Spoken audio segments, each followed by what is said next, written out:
അറിയില്ലേ? അത് വിദ്യാഭ്യാസം. നീ സിനിമാകാരനെ പോലെയല്ലേ ഇരിക്കുന്നത്? പിന്നെ പഠിപ്പ്, അതിന് നീ അവളേക്കാ കേമൻ. അവള് വെറും MA, നീ SSLC, അത് 4 പ്രാവശ്യം ഫെയിൽ.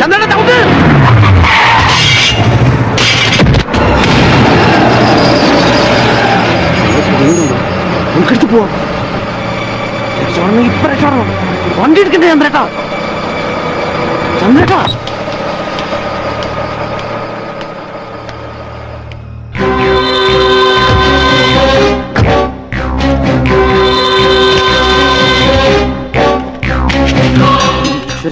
വെറുതെ പുലിവാലി പിടിക്കും ഞാൻ പറഞ്ഞില്ലെന്ന് വേണ്ട. പിടിച്ച് കേട്ടാ, പിടിക്ക്.